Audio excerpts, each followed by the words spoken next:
Thank you, Simon. It's great to be here. 1968, nice number, because you celebrate your 50th birthday at the same time as IB celebrates their 50th birthday. So it's a good time to actually say, what are we doing within the IB world? Because after 50 years, the IB is also changing. It still puts a high premium on preparing your children for a high-quality education in rigorous universities. It does all of that. But it's also looking at preparing children for the world of their futures, which I know is a theme very close to your heart about how are we preparing the children, not just for the present and for the next step of going to a good university or a job, but how do we prepare them for when they are 25, 35, and what skills are we giving them? Because I'm sure when you buy your education from a school, not least this school, you certainly want value for money, you certainly want absolute security that your children are going to get to the best university or business that your child has the ability to do so. But I'm sure at the heart, you're also buying a view of education which values your individuality of the child, the holistic nature of it. It doesn't just concentrate on the cognitive mind. And also the sort of a shape of a child who you're going to be proud of, who's going to go into the world and make the world a better place. And that's where the mission of the IB in your school ties in. So the key words that you hold dear to about your children, about rigorous academic stuff, about character, about doing new things. You use the word innovation. I find innovation a very frightening word because it means I've got to change, but that's a good challenge as well. But innovation and new ideas, but preparing your children not just for the next stage in their life, but for when they're 25, 35, and they're living those flourishing lives. So all I want to do over the next 45, 50 minutes, and you can interrupt me anytime, is to try and explain what the IB story is, and hopefully you'll see links between our story and what you're living out here.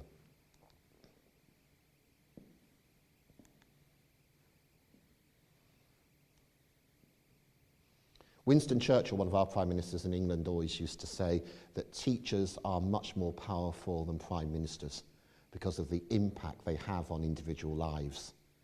And that is true. We are very privileged to be teachers working with young people because we know if we get it right, we're not just developing the individual child. We are doing what G.K. Chesterton said was transferring the soul of society from one generation to the other.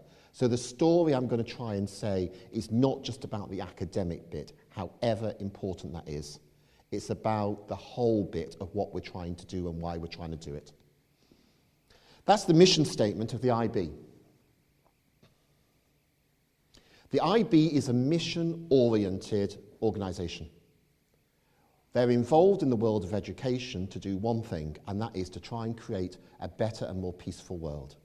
You'll understand that when you know the roots are in 1968, not that far off from the ravages of the Second World War and the politics of the 1960s, and this idea of we need to have an education which is going to create that better world. So we're going to try and make the promise to you that we're going to try and educate your child with a certain character of education, that they feel passionately driven to go out and make a positive difference in the world. It is for a mission-oriented education. It's not just trying to get them to university with good qualifications. It's not just trying to get them into a good job which is economically viable. It is much bigger than that. We are trying to say we want to develop children who are passionate enough, who want to go and change that world. And the bottom part of it is how we do it. We are committed to giving an education which is changing the mindset of the child so they become internationally minded. Education is about one thing. It is not about supermarkets producing sausages or croissants. The one thing that education invests in is the quality of thinking. So the one thing the IB is concerned about is how do we develop a quality of mind, a quality of thinking in each of our children.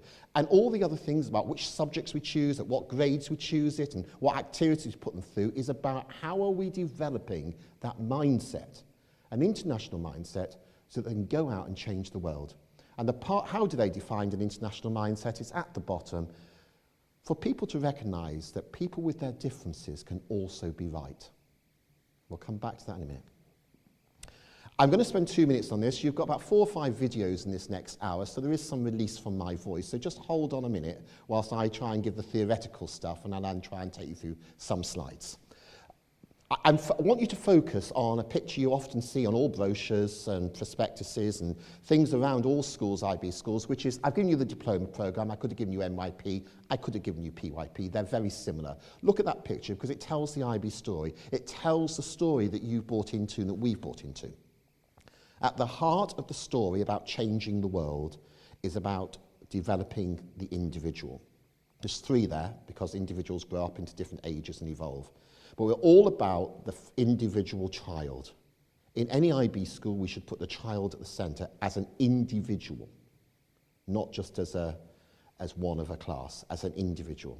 And that child we're trying to develop with a certain profile. That's called the IB learner profile. We're not just going to release the children into the world and say, these are great guys. You know, Ahmed's a great guy, Joanna's a great girl. We're not saying that. We're saying an IB child has certain attributes. And there are 10 attributes, at least 10, we promise to develop in your child. Yes, we promise to make them knowledgeable. We'll put them through the subjects and the exams. We promise to do that. We'll also promise to make them inquirers. Silicon Valley doesn't want people with answers. Silicon Valley wants people who can frame the next questions. So we want them to be inquirers. We want them to be caring, want them to have hearts. Because how on earth are they going to want to change the world for the better unless their heart is compassionate and caring? And if you look on the previous slide of the mission, we don't just describe lifelong learning, we describe compassionate lifelong learners. So those 10 attributes, you think, where's that fitting in? Well, those 10 attributes are a definition of what an international mind looks like. A child with an international mind demonstrates those 10 attributes. We call it the learner profile. So how do we do that? We have a very set way of doing it. We have a very specific understanding of what teaching leads to developing that mindset. We call it an approach to teaching. And that's one of the things I've been doing this week, working with some of your colleagues and staff about how do we develop that exquisite approach to teaching, which will develop children who are inquirers, caring, reflective, etc. We also have an approach to learning, and those learning are about skills we need to give children. We don't want just children to pass exams. We want them to be able to self-manage themselves. That doesn't just mean time. It means manage their emotions. It means we want to produce children who, when they're 22, they can look at themselves in the mirror at 2 o'clock in the morning and not be frightened by what they see, etc. Yeah? So we have an approach to teaching, an approach to learning. And how do we develop that approach? Well, we want to develop the quality of thinking. That's about theory of knowledge in this case, in the DP programme. We want them to be critical thinkers, who can analyse, who can ask questions, who can compare knowledge systems. But we also want them to have certain skills, research and inquiry. That's the extended essay in the DP programme. And also we want them to develop their hearts. So service learning, giving to people, not just taking education for themselves, but developing a quality of heart, because we want to develop that caringness. So that's where that fits in. And then you think, well, now we get to the subjects. You can't just think about nothing, you need to think about knowledge. And we said there are 6 subject areas where we build up that qualitative knowledge. Okay? And that's part of the equation. But the subjects and the diploma and those levels only go to serve to develop the child with a particular mindset who has the power to go out and is driven post-university and post-university to go and change the world. And that is why, right on the end, that is all about international mindedness. Go out and live the mission. I like wine. You can get this wine in Holland. I've never seen it in Germany, but there is a wine farm in Cape Town called Stormhoek. And on the back of the bottles, they don't tell you about the terroir and the soil and the grape variety. They give you a motivational message. You know, love, be passionate, grow big. But the motivational message always ends with the same thing. Change the world or go home. And that, for me, sums up the IB. We want kids driven by a passion to change the world. Otherwise, just go home and live and sleep. You know, we're interested in changing the world. I like that. So how do we change the world? And the rest of this presentation is about how the IB try to prepare students from the ages of 3 to 18 to change the world. And I'm going to focus on those 3 areas. That's the structure of this evening's presentation. How do we develop a mind? What sort of mind? What does it look like? What sort of knowledge? And what sort of skills? All that's examined in different stages in NYP and DP, but that's the three areas we're looking at. First, about mindset.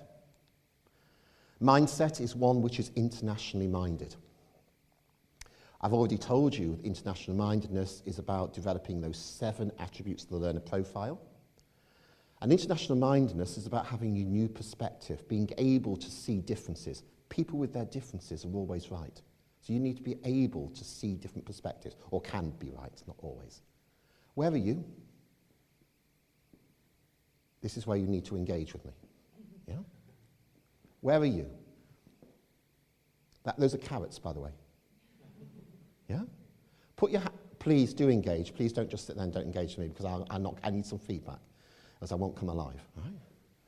Who's on the left-hand side? They like the carrots, which are ordered, and it's chaos if they're soup. Put your hands up. Who's there? Who's on the right-hand side? Some of you are not putting your hands up. It's getting very embarrassing for me. Okay, thank you.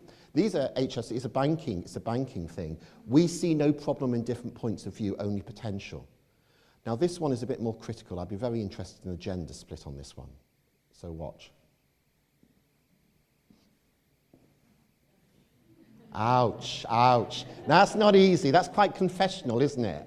That's quite confessional. Okay, guys, put your hands up. If you're the left-hand side, the computer is work and the kids are play. Put your hands up. Okay, now please put those down. Now let's be honest, please, guys. Who's on the other side? The computer is play and the kids are work. Right. This is why we have family difficulties. Because in my family, I'm on the left-hand side. When I go home, I just want to play with my kids. I've got 2 kids, 12 and 9. I adore them. I like to play with them. My computer, my phone, they're just work. It just means work. It's fantastic work, passionate work. My wife, my 9-year-old forever tells my wife, get off your phone, Mum. She's always on social media. I ban phones on dining room tables. I don't know. And the problem is it's not my 2 kids. It really is not my 2 kids. Don't take it the wrong way. You understand where I'm coming from. Here, a different point of view is simply the view from a place where you're not. Pardon? Being thrown under a bus. Okay. Have a look at that one. Where are you with that cat? Where are you? Do you think, put your hands up if you think that cat's beautiful. Whoa, that's good. Well done, guys. I think it's totally ugly.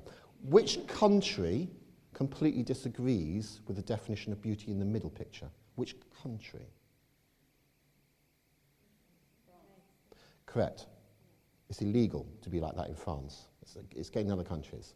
So that's not beautiful in France. You know? We see no problem in different points of view, only potential. I'm trying to just explore with you in a rather flirtatious way what international mindedness is, the ability to understand there are different perspectives. We're not going to go into great detail here. All I'm trying to do is trying to build up a picture of the sort of mindset we want children to grow up understanding there are different points of view. A minute and a half.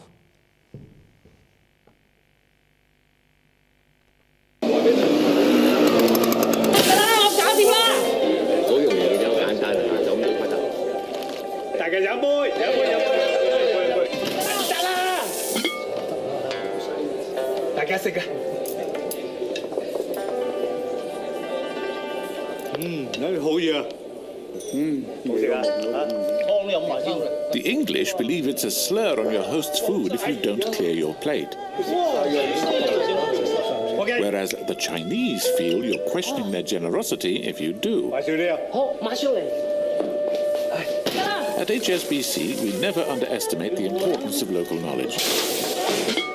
Which is why we have local banks staffed by local people in over 80 countries across the globe.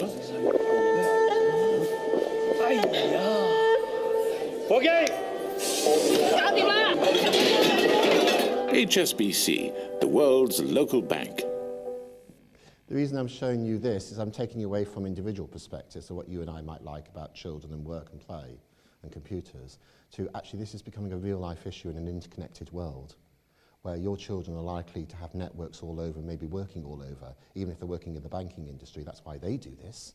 You need to understand your customers and your clients in different countries. So understanding cultures. So I've just come back from China where I'm doing some business, not IB's business, some other business.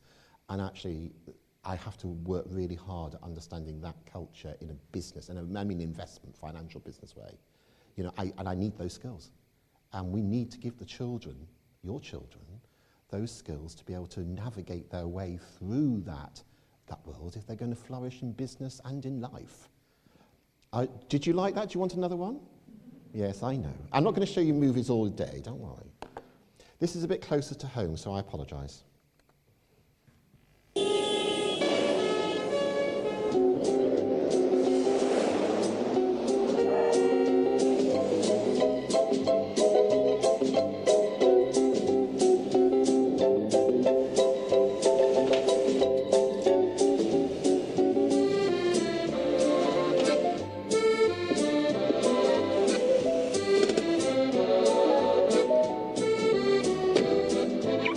In Germany, cars are a great source of pride.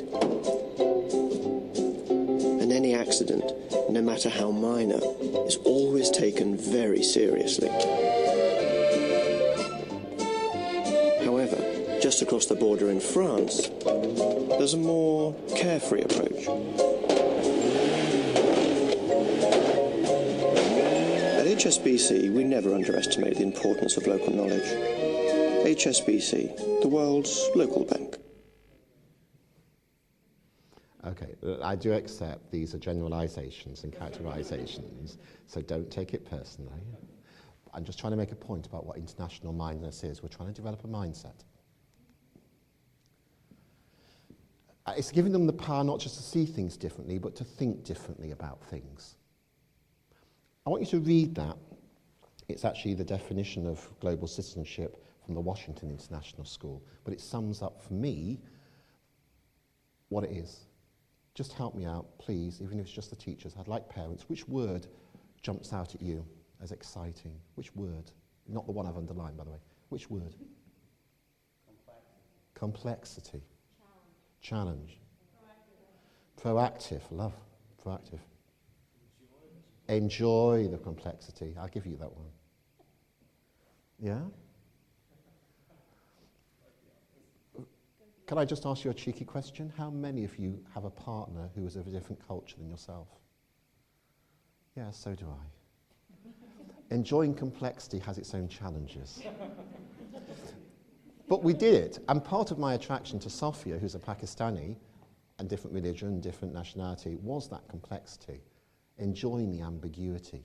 The reason I say this, the world your children are having to look at in their futures are ones that are going to have to be able to measure and balance and navigate their way through paradoxes and tensions and complexity. Life is not always straightforward these days. It's not binary. So part of the mindset is giving them the thinking ability to be able to do that.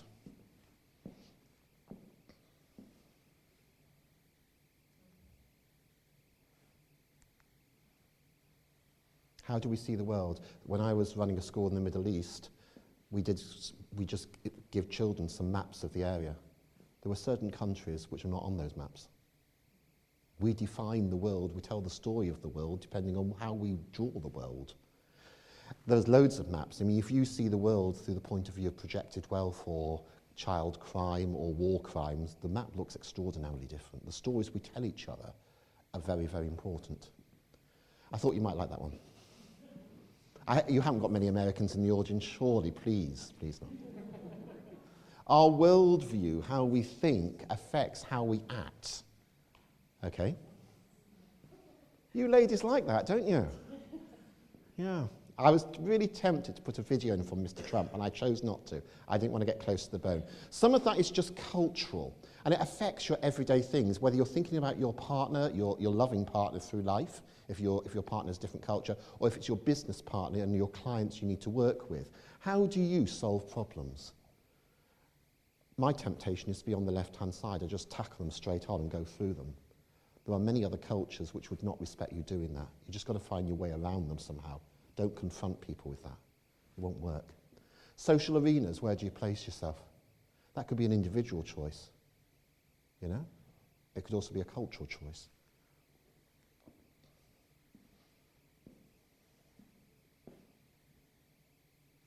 Certain cultures face, look at the face, shame. I mean, I learned from the Pakistani culture, one of the key concepts in my wife's culture, my wife's family is saving face, shame and pride are big concepts.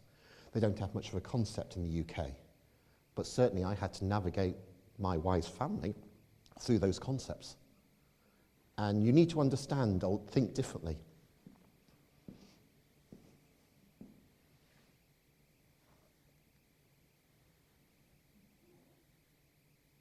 Different cultures, different contexts, different schools, different businesses. What's the role of the boss?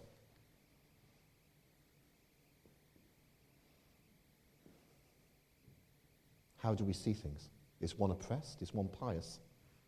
How do we talk about these things? This is an important skill. A piece of work was done by the British Council, which looked at the skills needed in the workplace, and they actually looked through 367 large private and public companies in 9 different countries. Now, I'm not going to show you what those countries are, but they range from Brazil to China to some in Europe and all over the place. So they said, how important was it to have intercultural understanding, to understand there are different perspectives, and to have that international mindset? And they came up with those, I've put it into an infographic, but on the left-hand side are the top-rated skills that businesses want in their employees at a higher level. Many of those skills is an elaboration of the definition of what we would say is international minded. So I'm not just saying, from our point of view, that they're nice things to have that mindset. I'm saying many, many people in the world we're going into, and your children are going into, is yes, they need the paper qualifications, but they also need to have that international mindset and skill set to navigate their world. I'm going to show you this video. It is 4 minutes. It is the longest video I'm going to show you, but please have patience. I hope it speaks better than I could ever speak.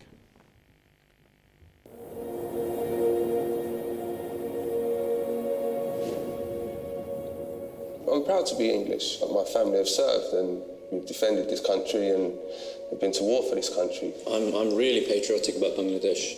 Well, I am 100% Icelandic, yeah, definitely. This is a Kurdish wedding with my mom in the traditional Kurdish clothes. We're just proud black, so that's it.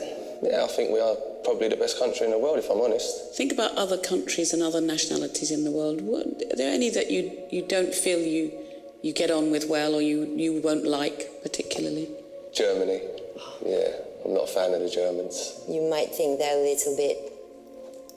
Particularly India and Pakistan, probably, because of the whole, the conflict. Because I have this side of me that hates Turkish people. Not people, but the government. But French. No. We're just the best, it's just fact. I'm more important than you. I don't know you, but in my opinion, I am strong and I am more important than a lot of people. How would you feel about taking a journey based on your DNA?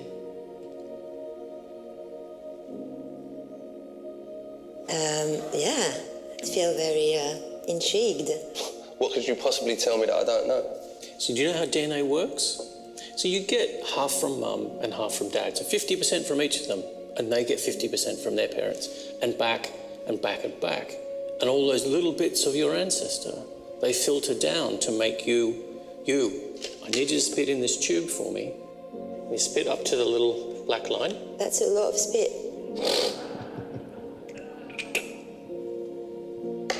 Right, the story of you is in that tube. What's it going to tell me? It's going to be, oh yeah, you're French, and wait, your grandparents are French, and wait. 100% Bengali. Solid Iraqi. I'm Cuban. You're going to tell me that I'm English, like I've told you?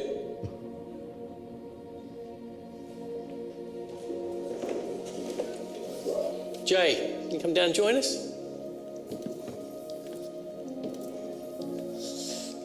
I'm a little bit nervous, I have to say. So you ready to find out your results? Will you read it out to us, please? Wow, look at me.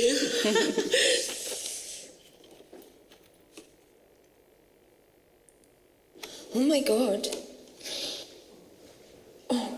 Wow. Shit. I didn't expect that. All of them. Whoa! No. Caucasus, which was Turkish. Yeah. Eastern Europe, Spain, Portugal, Italy, Greece. I'm 32% British.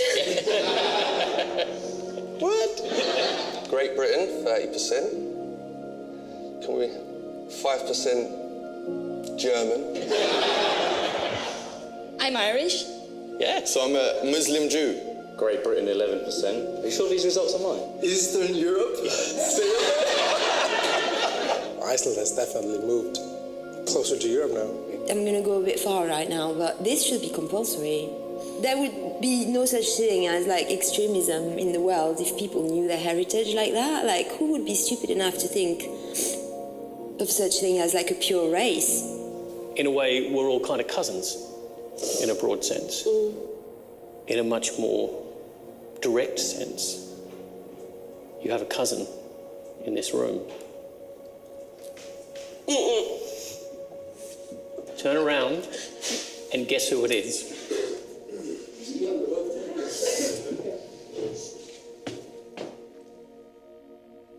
Waj? Yeah. What's that? Why don't you come down here and meet your cousin? God, this is hilarious.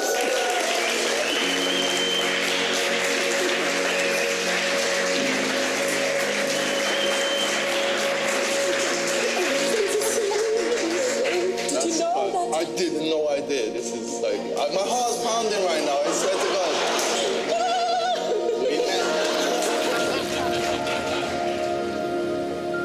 I'm Jay from everywhere, but every to this. I'm a real man of the world. Wow, that's beautiful. Thank you. So would you like to travel to all of these places? Yeah. Oh yeah.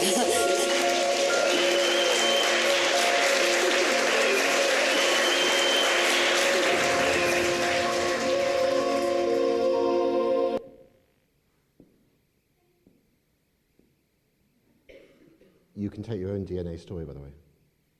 I did some work in America last year, and I showed them this. It was with superintendents and principals, and quite a few of them had done their own story. It had really had quite a powerful impact on how they saw themselves. So in IB, how do we change the world or go home, is we try and develop that, what we would call an international mindset, which we describe as the attributes of the learner profile. And as you saw at the end, one of those attributes is being open-minded. One of them is being knowledgeable about each other and cultures and systems. One of them is being inquirers. We need those skills for your children to flourish in their futures. So we looked at mindset. Knowledge and skills are going to be a bit shorter, but I want to look at knowledge now. Because you've got to think about something, and whether it's NYP subjects, PYP subjects, or the DP6 subjects, knowledge is important. There's a whole discipline of knowledge. But knowledge isn't just about facts and figures and level 7s and 38 points. All that is terribly important, and that's why we have a rigorous curriculum, and that's why we do assess. But we need to teach children how to know, because many of those subjects won't exist in their futures in the way they exist today. The academic disciplines will. But you can go to university now and study subjects which didn't exist 10 years ago.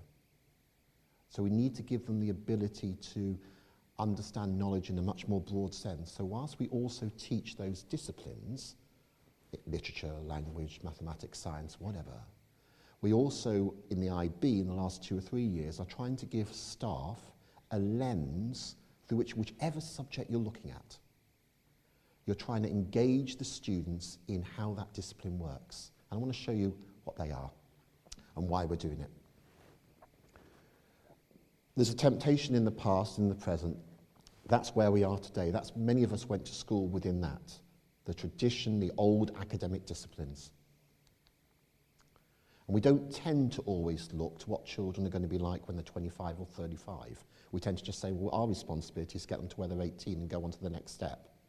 But we need to start imagining what those futures are to make sure they've got the skills, not just to go to university and go into businesses, but to be able to flourish when they're 25, 35 in their futures.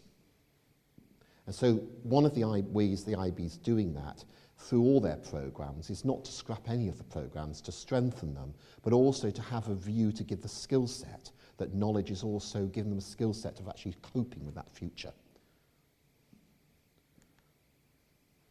And the world is changing, we know that. I showed a video this last week, and in fact, it was Amy who actually said, I know that's before 2010. How did she know? Because there were no smartphones. There were mobiles, but there were no smartphones. Smartphones are 2010. I go and do a workshop in India, and 90% of the adults, I could have a big workshop of 100 people, but 90% of the adults will never bring a laptop or an iPad or whatever. They'll be doing everything on their phone. It's a very different culture. I mean, this is just a few years away, you know. So we need to equip them with the skills to empower them to flourish, to thrive in their future, not just in our present. And it's a very different context. We've already explained the intercultural context, the interconnectedness and where businesses are looking for skills.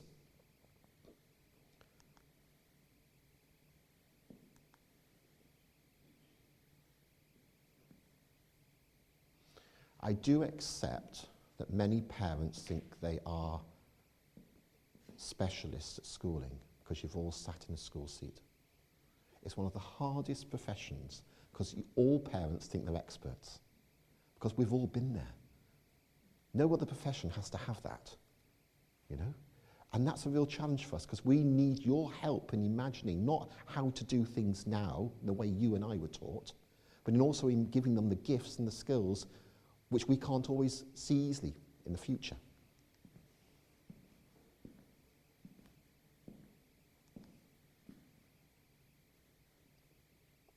Whilst I've been here, I've been involved in 2 internet webinars with people all over the world for the IB, whatever.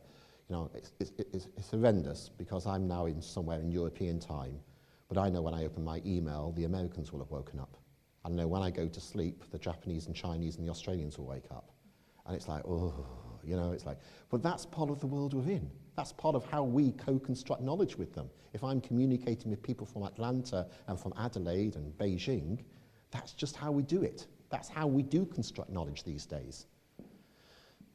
Our children can do infinitely more. Sometimes to me, I have a 12-year-old child who can do things with computers that I can't. So that's the question.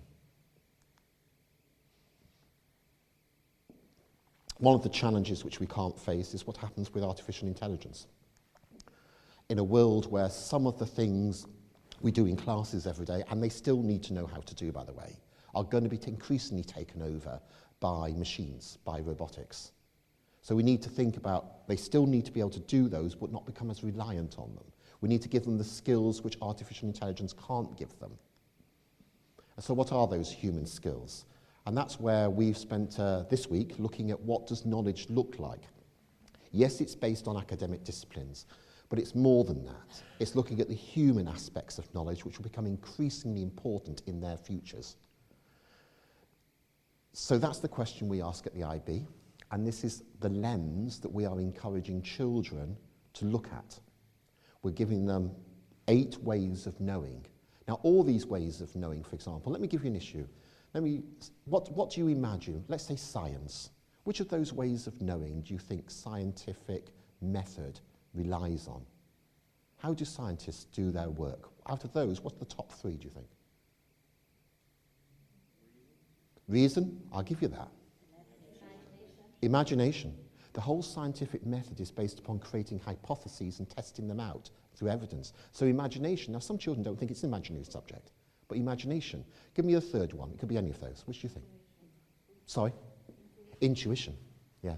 Now you wouldn't think a scientist actually uses those skills, but if you actually go and talk to scientists and things, those are the skills they need. So we need to give kids those skills so we don't just teach science, we help them to become scientists and think like scientists so they can go and apply all that stuff at university and post. All right? I'm going to look at language first. This is a little video. I'm not going to show you many more videos. I know it's not movie night.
a saying.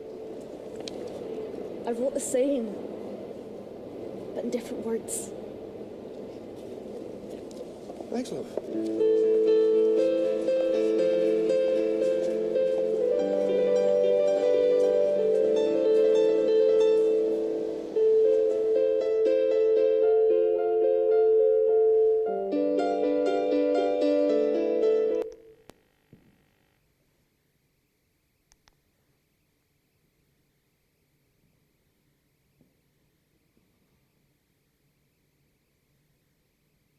The power of words to change situations.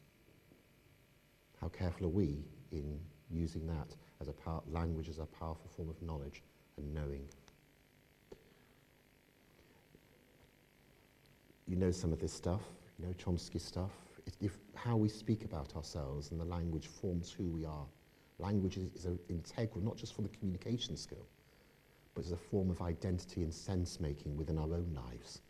The stories we tell each other. And when I go into schools, what mantras do you keep hearing? What mantras do you tell yourself? What words are important? The mantras we tell ourselves form our culture. Another way of knowing is sense perception. Step inside that. What do you see? What do you hear? What do you feel? And what do you smell? Go on, someone have a go. Step inside the picture. Dust. Loss. Cold. Music.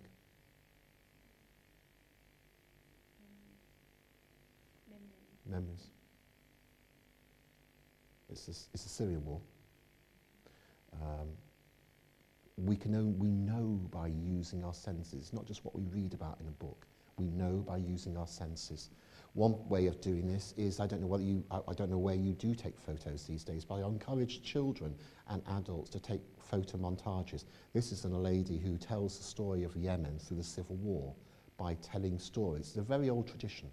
We used to send artists into wars hundreds of years ago to draw pictures of the wars. We now send correspondents who take photos and videos. It's an old tradition of telling stories by using visuals, of bringing back that.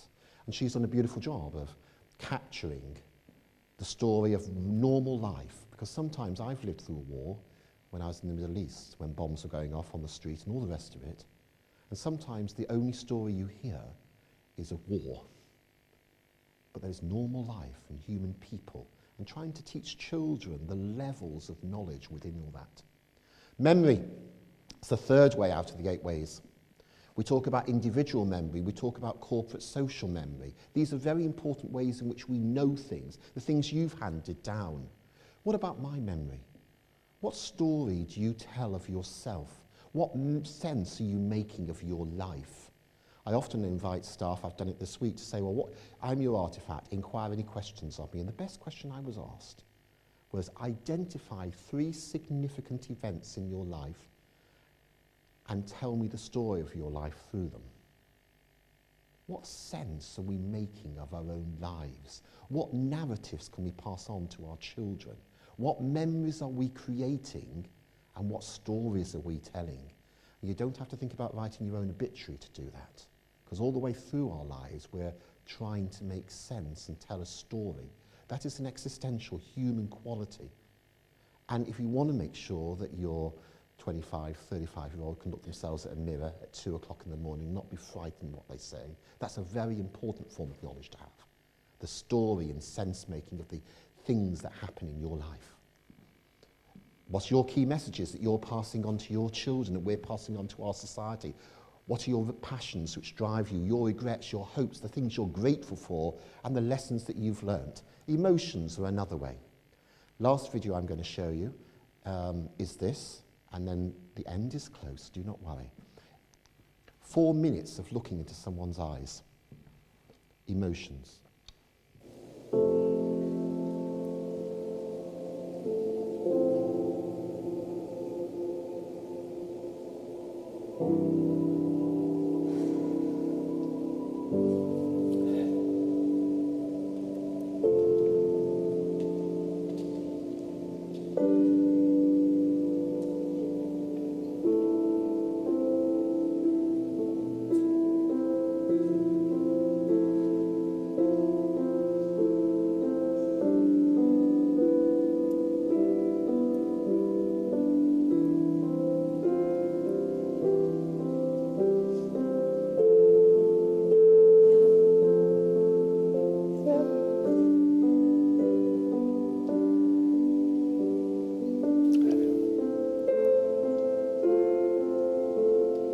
nice mustache.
Are you new in Berlin?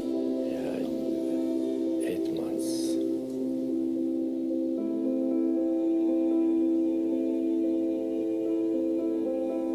And are you alone here or with your family? Why don't this life sometime nice, sometime not good.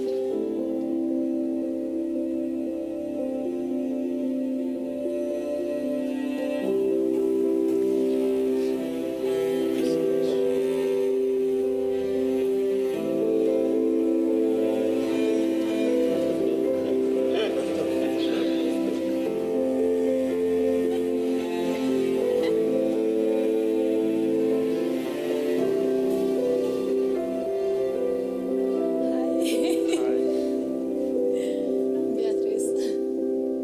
Oh my god, I'm keeping my eyes on you.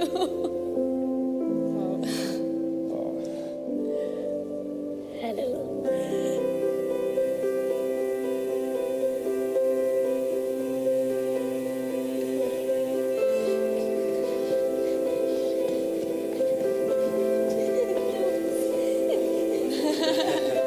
I expect you to ask my number.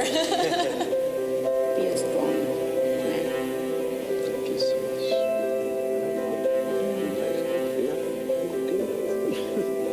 We will go to the zoo maybe in the next few days. Text you if you would like to. I would love it. Of course. You can do it. When I was looking into her eyes, I was trying to see what I could tell from the life that she lived, and I think I could tell that there was a lot of experience lived there. It doesn't matter, look at the eyes or something, just give yourself a chance to talk and to look at the other person.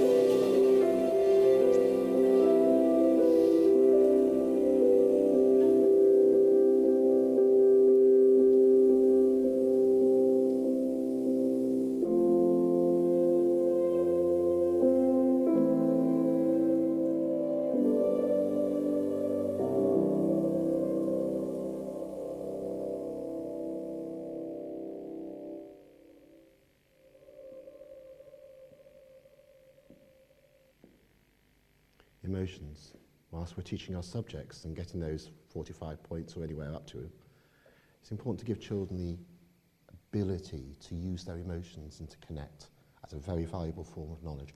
Faith, imagination are other forms of knowledge. I'm not going to ask you to step inside that, but we need to give our children the ability to imagine in a very rich way, to connect with people in very rich ways. And we're in danger of losing that when we're living within computers or whatever. Intuition. But is it reliable? A lot of stuff is done on gut reactions. Reason is the last one.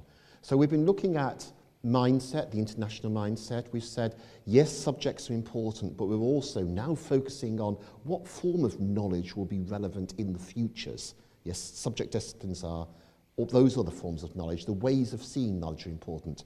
And then skills. Skills to prepare them to live in that globally interconnected world.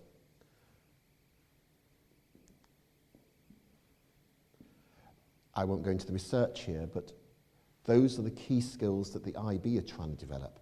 Are we helping children to think globally, to investigate the world, to recognise those various perspectives, to communicate ideas to very diverse groups of people, and then to take action? There are many global issues we need to connect our children with. There are many perspectives we need to encourage them to examine and investigate.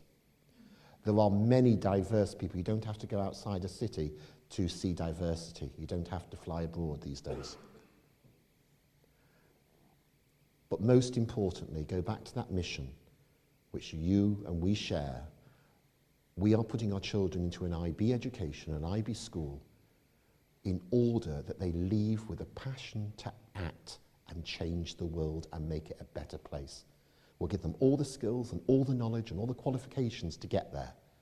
But let's not lose the reason that we are mission-oriented places.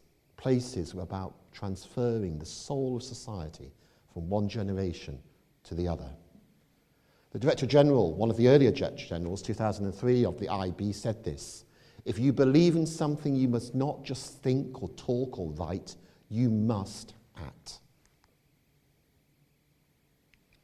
And a global mindset is when you see the world as your home. Not your country as your home, the world. So how are we changing the world? That's who you are. And I just wanted to cause a bit of a revolution. You're 1,040 beautiful students.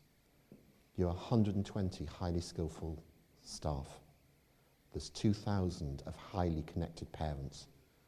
What could you do to change the world if you acted together in a very focused way?